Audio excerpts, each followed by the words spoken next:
This is the criminal process element 3 regarding trials and punishments, and we're going to start right here at the Sixth Amendment to the U.S. Constitution regarding the rights of persons on trial for crimes.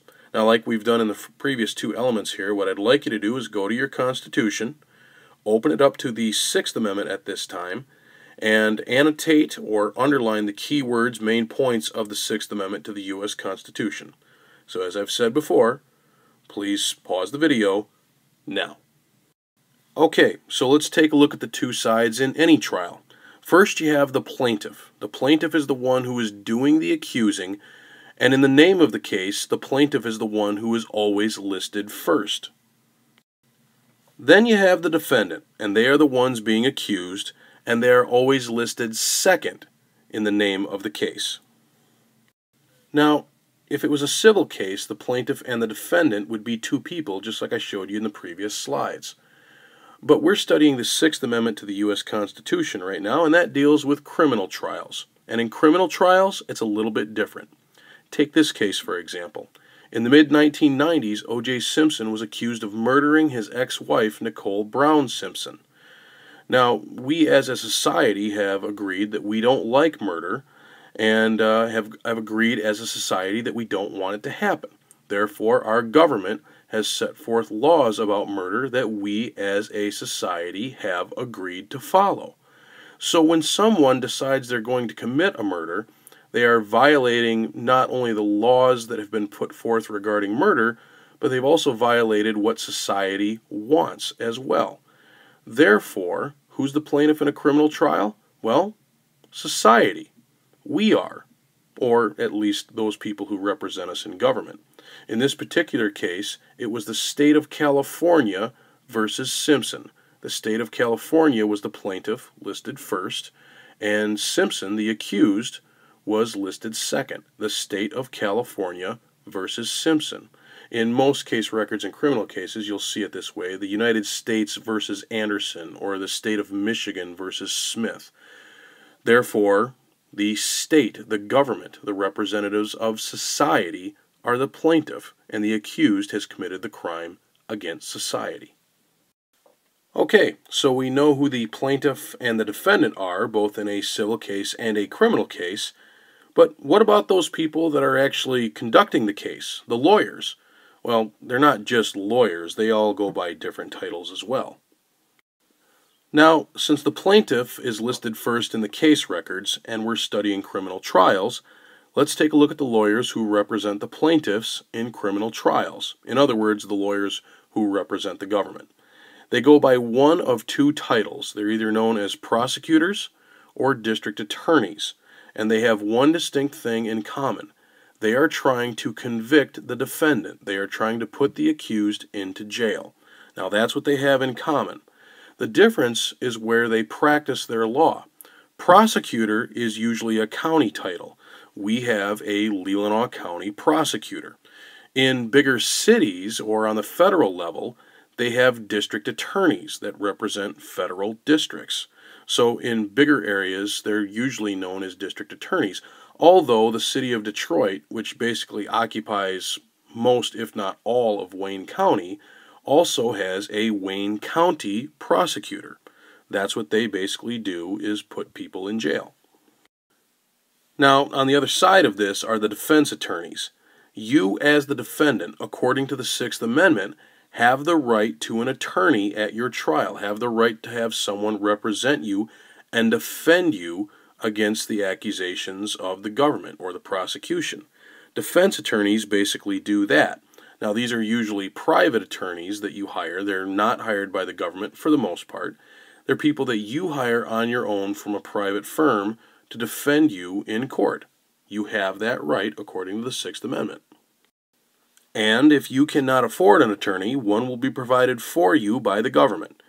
These are called public defenders. Now, I know what you're probably thinking. They are paid by the government. They do get government benefits, and they are appointed to you by the government.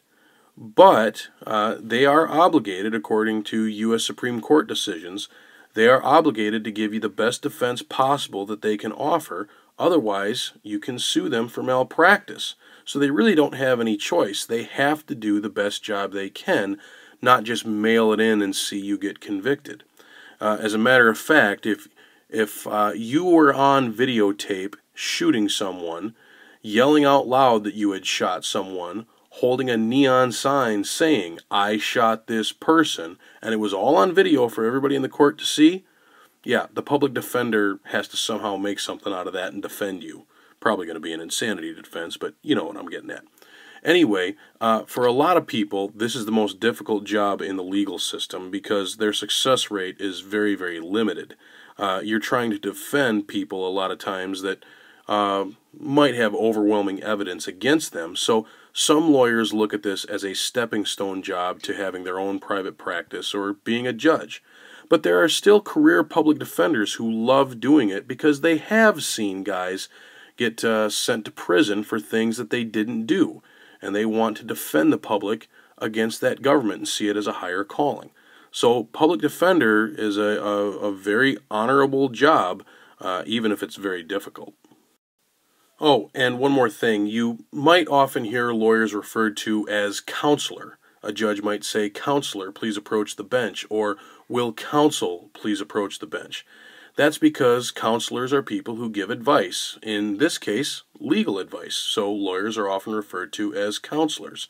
And the plural form of that is counsel, more than one counselor. So that's why they're called that. And if you notice here, this is once again O.J. Simpson on trial for a different crime 20 years after the other one that I was telling you about. Okay, moving on. Lawyers need evidence to make their case, and if they need evidence that is beyond something found at a crime scene, they're going to ask a judge to request it, and that's where you're going to see one of these. Look at the title up at the top here.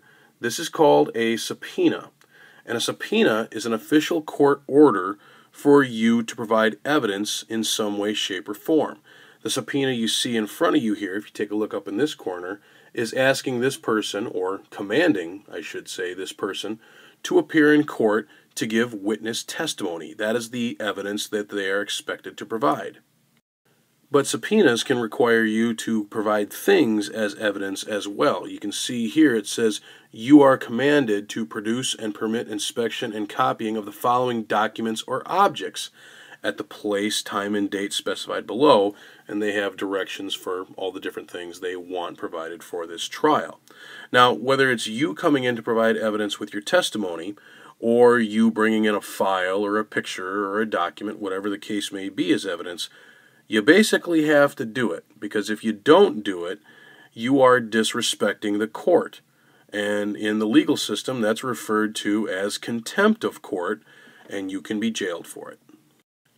But before you can even have a criminal trial, there's one last step. It's called the arraignment. And at the arraignment, the accused will go before the judge and offer a plea. Now, if the accused pleads not guilty, it's definitely going to trial. They're going to go before the jury, and the defendant's going to take his chances to see if the jury lets him or her off. So you would think that that would be the route that everybody would want to take all the time. And yet, 90% of American cases are settled before they ever even get to criminal trial because the accused will plead guilty. 90% of the cases are settled that way. Now, it doesn't make any sense. You would think someone would want to take their chances with a jury, so why would they ever plead guilty at the arraignment? Well, let's say you're being accused of first-degree murder and looking at life in prison or even the death penalty. And let's say the prosecutor comes up to your attorney and says that he'll offer you second-degree murder, 50 years in prison with parole possible after 40 years. At this point, you're going to want to talk to your lawyer and see how good your case is if you go to trial. If you think you can successfully defend yourself, you'd turn the offer down and go to trial. But if you think your case isn't very good, you might just as well accept the prosecutor's offer. And if you do, it's called a plea bargain. Now again, a plea bargain is a bargain struck between the defendant's lawyer and the prosecutor. In effect, the defendant will plead guilty to a lesser crime or fewer crimes in exchange for the state's promise not to prosecute the defendant for a more serious crime or any additional crimes. Now, again, 90% of American cases are settled by plea bargains, and this is primarily done to clear the way for the most important cases. People that are really big criminals that the prosecution is really trying to get, well, they have a right to a speedy and public trial as well. And if they don't get that, it could be a problem. They could possibly even be let off if people aren't careful. They want to make sure they can get to those cases, so a lot of other cases are plea bargained. It also saves the taxpayers a lot of time and expense selecting juries and things like that. But that doesn't mean that everybody thinks plea bargaining is a good thing. Critics of the system believe that it permits many criminals to avoid the full punishment that they deserve. But the process does work to the advantage of both sides. On one hand, it saves the state the time and the money that would otherwise be spent on a trial, and only a vast increase in resources would allow the court system to cope with a trial for every single defendant. It also permits defendants who think they might be convicted of a serious charge to plead guilty to a lesser one and still go to jail. But again, not everybody is a fan, and it seems a little bit messy. But then, it seems like a lot of things about the process can be messy, including how you select your juries. Selecting impartial juries is part of the Sixth Amendment guarantees as well, and finding impartial people, especially in high-profile cases, is very difficult. You have to find people that have never heard of the person, never heard of the crime, and find people that both lawyers can agree on. Essentially, it's kind of like a sports draft. You'll bring in a bunch of jurors, maybe 100, each with a different number, and the lawyers will get the demographics on each one. If an African-American man is on trial for murder, you certainly don't want a jury of 9 to 12 Klansmen. Lawyers will basically try to pick the ones that both of them can agree on and get that supposedly, hopefully, impartial jury selected. And when you do, the result is the jury that we all know about, the petit jury. Petit is a Latin phrase that means small. It's where the French word petit comes from. And the petit jury is made up of 9 to 12 people. Now, unlike the grand jury, the petit jury is the one that you see in the movies and on the crime shows, because the petit jury is the one that decides innocence or guilt.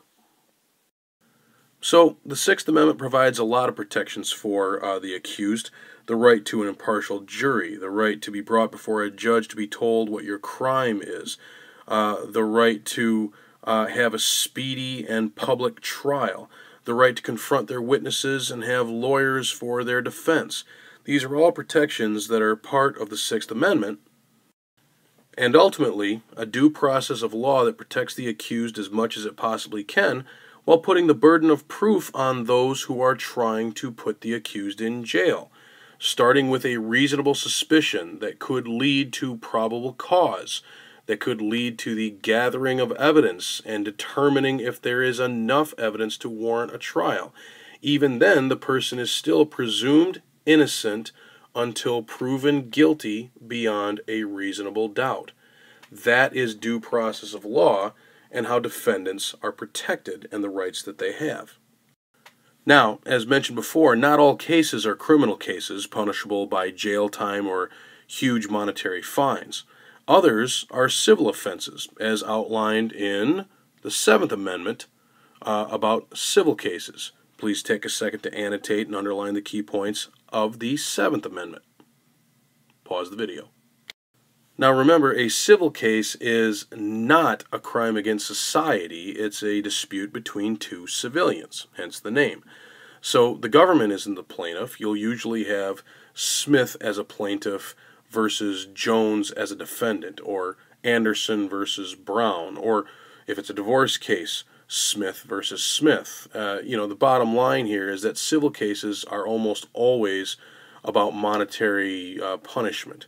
A divorce case that leads to alimony or child support, a lawsuit that leads to payment for legal fees and other financial damages, or your fence is on my side of the property line, you are now going to pay to have it torn down and rebuilt on your side of the property line.